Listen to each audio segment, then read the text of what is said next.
Hi, and welcome to Book Screen for Tweens. My name is Nikita, and I am the Youth Services Librarian at the Dogwood Branch location.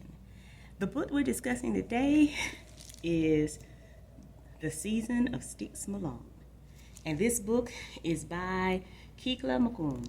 So, very interesting book, very good, and you're going to want to go ahead and read it.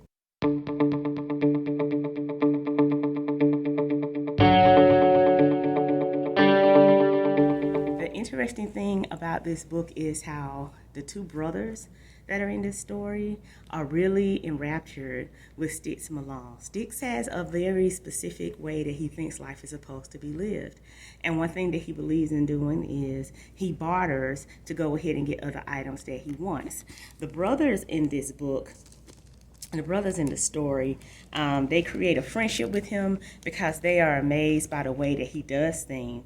One of the brothers' names is Bobby, and Bobby is a little bit more practical than his other brother. So there's a mom and a dad involved in the story, of course, and the brothers are really, like I said, they really enjoy hanging around Styx and getting to know him. So they also have themselves a villain. The villain is a bigger guy who threatens them a bit, and his name is Corey. And he wants to have a baby sister. One part of the story, in the beginning of the story, you find out that he wants the sister to go ahead and be his. So they go ahead and actually trade for the sister. They trade for the sister. I'm trying to find the older brother's name, and I have yet to see it. Yeah, the older brother's name is Caleb. And the brothers are a good match because one is very practical and one believes in making things the way that you would like to see them. So I'm going to go ahead and read this story about the season of Styx Malone. And I'm also going to go ahead and tell you that Styx, with all of his amazing ideas and how he goes ahead and gets everybody to want to be on board with him and work with him, also has a little secret of his own. He's not so forthcoming about his living situation. And that happens with a lot of kids. And that happens in a lot of different situations. So this story hopefully will help you to go ahead and look at people and to know that sometimes things on the top, things that you see is not all that's going on. So maybe you should cut somebody else some slack or think about what they're going through before you go ahead and, make assumptions. Even if the person is great, it doesn't matter. Just because the person is great and try to be positive doesn't mean that there's not anything going on with them, okay? All right, now I'm going to go ahead and read from the first chapter. The chapters are fairly short, so this one won't take too long. So here we go. Chapter 1, Extraordinary. Styx Malone didn't believe in miracles, but he was one.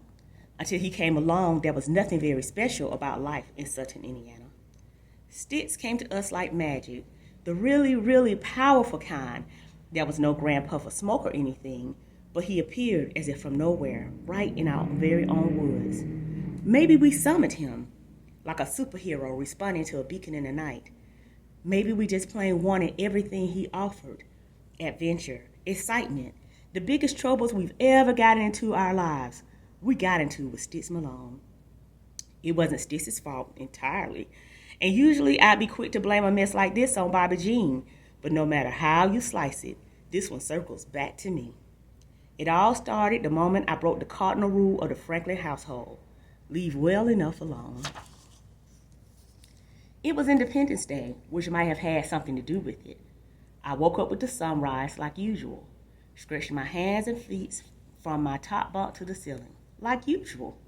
I touched each of the familiar pictures taped there, the Grand Canyon, the Milky Way, Victoria Falls, Table Mountain.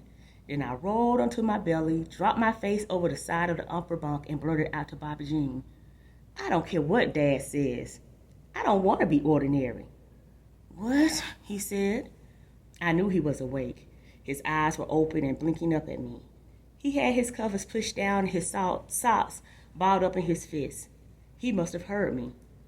I said, "I don't want to be ordinary. I want to be the other thing." "What other thing?" Bobby Jean said. I rolled onto my back. "Never mind." I really didn't know what I meant, but it was on my mind because of what happened last night at dinner time. Dad got home from his shift at the factory around 6, which was normal. He turned on the television, piping through the house the sound of news reports about things that were happening so far from here that they barely seemed real. The reporters were always blabbing on about economics and politics and the constant breaking news. But every once in a while, I would see something that made me want to reach through the screen and touch it, like to get closer to it or to make it a little bit real. There was a story about dolphins one time and a feature about a group of kids who sailed a boat around the world. Special things you'd never find at Sutton. The problem was, Dad was always talking about us being ordinary folks, about how ordinary folks like this and ordinary folks need that.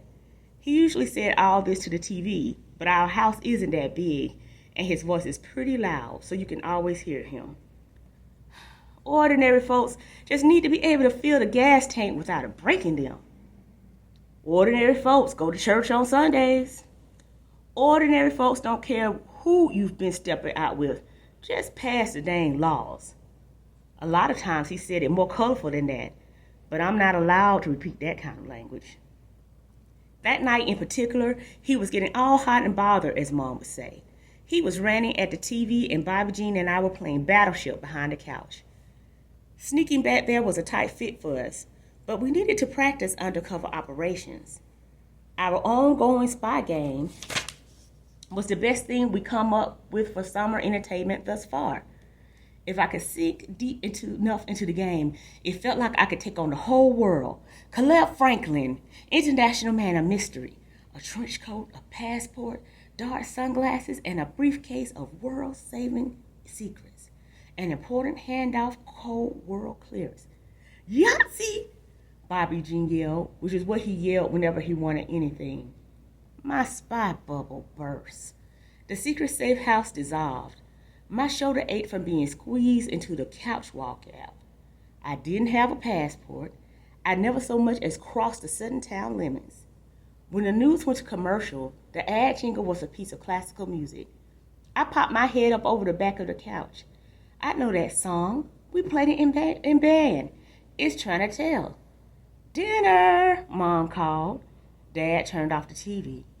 Hey, Dad said to me, you got that from just a few notes? I shrugged. I like music.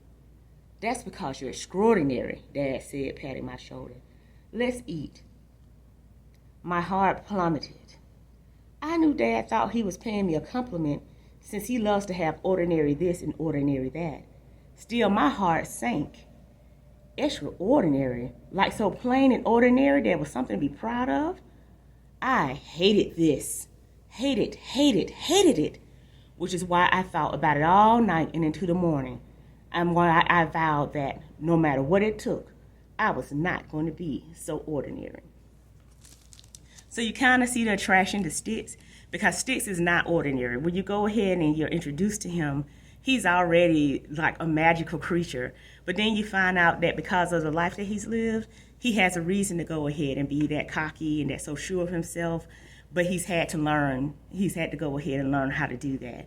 But I'm hoping that you'll go ahead and consider this author for this book. And of course, Miss Kekla Magoon has other books out that more than likely you'll be interested in. She has a book out just about Styx. And if you read the story, you may be more interested in going ahead and finding out what is it about Styx that makes him so special and so important. All right, now, I'm hoping that you guys will come back and listen to this story and go ahead and get this book and get the other ones. Don't forget, we're at fulcolibrary.org.